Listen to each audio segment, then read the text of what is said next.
आज की नई कहानी। चंद्रज्योति नामक 21वीं पुतली की कथा इस प्रकार है। एक बार विक्रमादित्य एक यज्ञ करने की तैयारी कर रहे थे।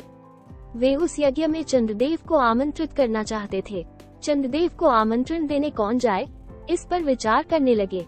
काफी सोच विचार के बाद उन्हें लगा कि महामंत्री ही इस कार्य के लिए सर्वोत्तम रहेंगे। उन्होंने महामंत्री को बुलाकर उनसे विमर्श करना शुरू किया। तभी महामंत्री के घर का एक नौकर वहां आकर खड़ा हो गया। महामंत्री ने उसे देखा तो समझ गए कि अवश्य कोई बहुत ही गंभीर बात है, अन्यथा वो नौकर उसके पास नहीं आता। उन्होंने राजा से क्षमा मांगी और नौकर से अलग जाकर कुछ पूछा। जब नौकर ने कुछ बताया तो उनका चेहरा उतर गया और वे राजा से विदा लेकर वहां से चले गए। महामंत्री के अचानक दुखी और चिंतित होकर चले जाने पर राजा को लगा कि अवश्य ही महामंत्री को कोई कष्ट है। उन्होंने नौकर से उनके इस तरह जाने का कारण पूछा तो नौकर हिचकिचाया। जब राजा ने आदेश दिया तो वो हाथ जोड़कर बोला कि महामंत्री जी ने मुझे आपसे सच्चाई नहीं बताने को कहा था।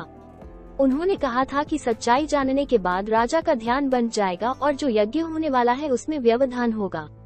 राजा ने कहा कि महामंत्री उनके बड़े ही स्वामी भक्त सेवक हैं और उनका भी कर्तव्य है कि उनके कष्ट का हर संभव निवारण करें।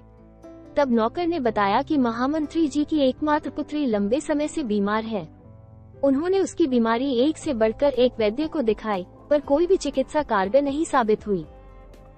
दुनिया की हर औषधि उसे दी गई, पर उसकी हालत बिगड़ती ही चली गई। अब उसकी हालत इतनी खराब हो चुकी है कि वो हिलडुल नहीं सकती और मरणासन हो गई है। विक्रमादित्य ने जब ये सुना तो व्याकुल हो गए। उन्होंने राजवैद्य को बुलवाया और जानना चाहा कि उसने महामंत्री की पुत्री की चिकित्सा की है या नहीं।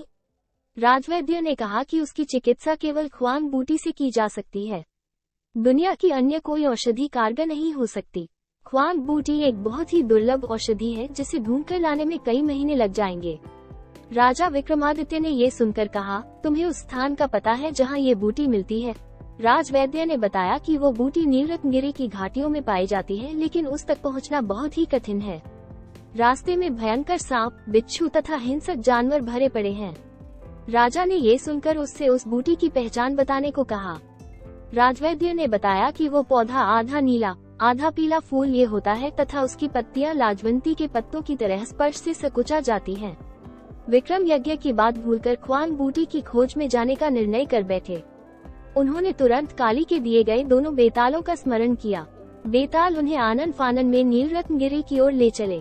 पहाड़ी पर उन्हें उतारकर बेताल अदृश्य हो गए। राजा घाटियों की ओर बढ़ने लगे। घाटियों में एकदम अंधेरा था, चारों ओर घने जंगल थे। राजा बढ़ते ही रहे। एकाएक उनके कानों में सिंह की दहाड़ पड़ी। वे संभल पाते इसके पहले ही सिंह ने उन पर आक्रमण कर दिया। राजा ने बिजली जैसी फुर्ती दिखाकर खुद को तो बचा लिया, मगर सिंह उनकी एक बांह को घायल करने में कामयाब हो गया। सिंह दोबारा जब उन पर झपटा तो उन्होंने भरपूर प्रहार से उसके प्राण ले लिए। उसे मारकर जब वे आगे बढ़े तो रास्ते पर सैकड़ों विषधर दिखे। विक्रम तनिक भी नहीं घबराए और उन्होंने पत्थरों की वर्षा करके सांपों को रास्ते से हटा दिया। उसके बाद वे आगे की ओर बढ़ चले। रास्ते में एक जगह इन्हें लगा कि वे हवा में तैर रहे हैं। ध्यान से देखने पर उन्हें एक दैत्याकार अजगर दिखा। वे समझ गए कि अजगर उन्हें अपना ग्रास बना रहा है। जो ही वे अजगर के पेट में पहुंचे कि उन्होंने अपनी तलवार से अजगर का पेट चीर दिया और बाहर आ गए। तब तक गर्मी और थकान से उनका बुरा हाल हो गया। अंधेरा भी घिर आया था। उन्होंने एक वृक्ष पर चढ़कर विश्राम किया। जो ही सुबह हुई वे ख्वांग बूटी की खोज में इधर उधर घूमने लगे। उसकी खोज में इधर उधर भटकते न जाने कब शाम हो गई और अंधेरा छा गया। अधीर होकर उन्होंने कहा, काश चंद्रदेव मदद करते। इतना कहना था कि मानो चमत्कार हो गया। घाटियों में दूध जैसी चांदनी फैल गई। अंधकार न जाने कहां गायब हो गया। सारी चीजें ऐसी साफ दिखने लगी मानो दिन का उजाला हो। थोड़ी दूर बढ़ने पर ही उन्हें ऐसे पौधे की झाड़ी नजर आई जिस पर आधे नीले आधे पीले फूल लगे थे। उन्होंने पत्तियां छुई तो लाजवंती की तरह सकुचा गईं। उन्हें संशय नहीं रहा। उन्होंने ख्वांग बूटी का बड़ा सा हिस्सा काट लिया। वे बूटी लेकर चलने ही वाले थे कि दिन जैसा उजाला हुआ और चंद्रदेव सशरीर उनके सम्मुख आ खड़े हुए। विक्रम ने बड़ी श्रद्धा से उनको प्रणाम किया। चंद्रदेव ने उन्हें अमृत देते हुए कहा कि अब सिर्फ अमृत ही महामंत्री की पुत्री को जिला सकता है। उनकी परोपकार की भावना से प्रभावित होकर वे खुद अमृत लेकर उपस्थित हुए हैं। उन्होंने जाते जाते विक्रम को समझाया कि उनके सशरीर यज्ञ में उपस्थित होने से विश्व के अन्य भागों में अंधकार फैल जाएगा, इसलिए वे उनसे अपने यज्ञ में उपस्थित होने की प्रार्थना नहीं करें। उन्होंने विक्रम को यज्ञ अच्छी तरह संपन्न कराने का आशीर्वाद दिया और अंतर्ध्यान हो गए।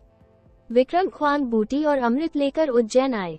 उन्होंने अमृत की बूंदें टपकाकर महामंत्री की बेटी को जीवित किया तथा ख्वान बूटी को जनहित के लिए रख लिया।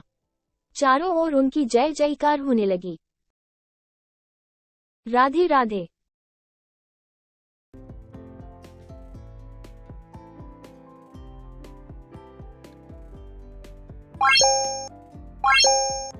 What?